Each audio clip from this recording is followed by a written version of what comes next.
किया है, और वो भी थार के तपते रेगिस्तान से।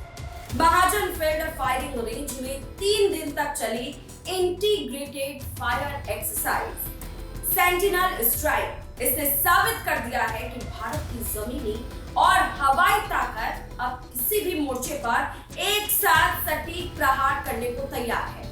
यह अभ्यास सिर्फ प्रशिक्षण नहीं था, यह आधुनिक युद्ध की रिहर्सल भी नहीं, बल्कि एक चेतावनी थी जो सरहद के पार तक गूंज रही थी।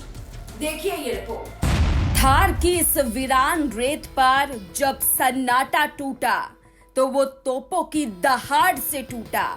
जमीन पर टैंक गरजे, हवा में हेलीकॉप्टरों ने मोर्चा संभाला और इनके बीच उठता धूल का गुब्बार किसी लाइव बैटलफील्ड जैसा दृश्य रच रहा था। सेंटिनल स्ट्राइक में सप्त शक्ति कमान की mechanised forces, artillery, air platforms और इन्फेंट्री सब एक साथ तालमेल में नजर आए। गोलाबारी की हर गूंज में एक संदेश था, भारत तैयार है।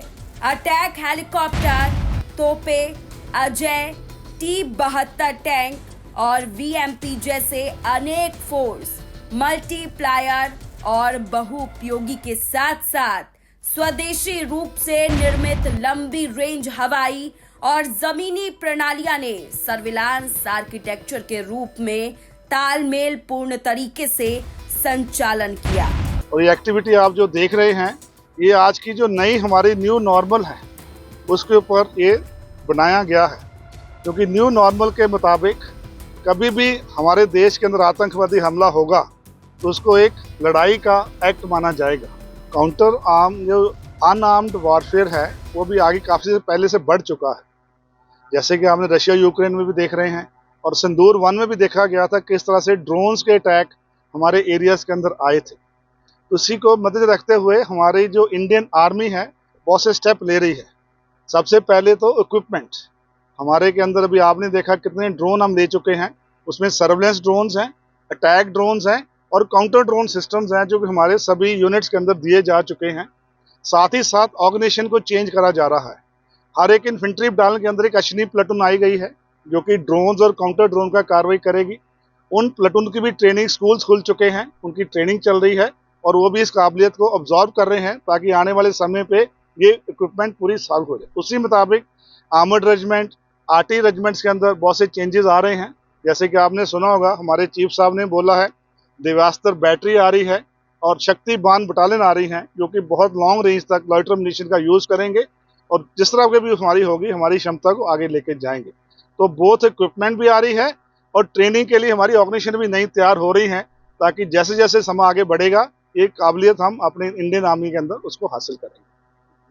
हुए थे वो कभी भी उनका भी आपने देखा होगा कोई नुकसान नहीं कर पाए। तो जो हमारा सिंदूर 1 में भी पोस्चर था एंटी जो एयर डिफेंस का और काउंटर ड्रोन का, वो बहुत अच्छा था। उनके ड्रोन हमारे एरिया में आए लेकिन एक्टिविटी हमारा किसी को कैजुअलिटी नहीं कर पाए। इस बार की एक्सरसाइज में नया फ्रंट था, ड्रोन वॉरफेयर। काउंटर ड्रोन और CUAS सिस्टम्स के जरिए हर उड़ती चुनौती को रियल टाइम में ट्रैक और नष्ट किया गया। कमांड यूनिट्स, सैटेलाइट फीड और एयरबोर्न सर्विलांस के बीच सेकेंडों में निर्णय। ये था war room on the move, जहां टेक्नोलॉजी और टेम्परामेंट एक साथ चलते हैं। पोर्टेबल कमांड यूनिट्स और एयर ग्राउंड प्लेटफॉर्म्स के बीच रियल टाइम इंटेलिजेंस शेयरिंग ने निर्णय चक्र को सेकेंडों तक घटा दिया।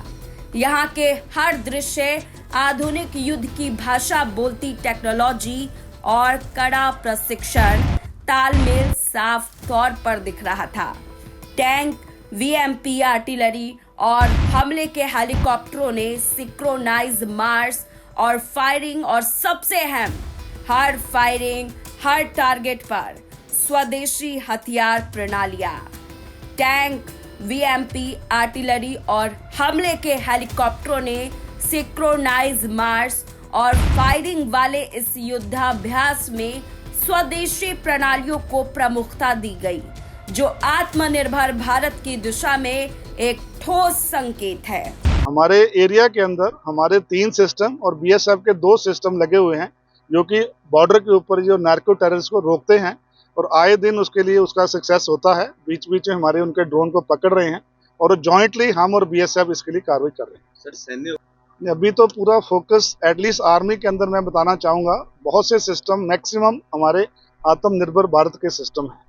जैसे कि आप देख रहे हैं जो पूरा का पूरा सिस्टम दिखाया गया, इसमें कोई भी बाहर का सिस्टम नहीं था।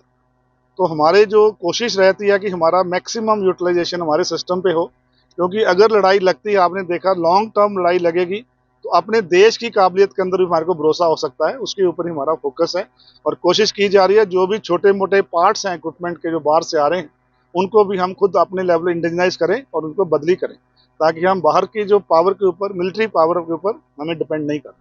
इस प्रकार से रखनी है कि जब भी लड़ाई की होता है, कोई माहौल आता है, जैसे कि न्यू नॉर्मल बोल दिया गया है कि आतंकवादी हमला होते ही एक्ट ऑफ वॉर होगा, तो उसके लिए हमारा मिलिट्री का ये मकसद है कि हम हर हमेशा तैयार रहें। टैंकों की लय, तोपखाने की सटीकता और हेलीकॉप्टरों की समन्वित उड़ान, तीनों मिलकर इस बात को साबित कर रहे थे कि भारत की सेना अब मल्टी डोमेन ऑपरेशन के युग में प्रवेश कर चुकी है।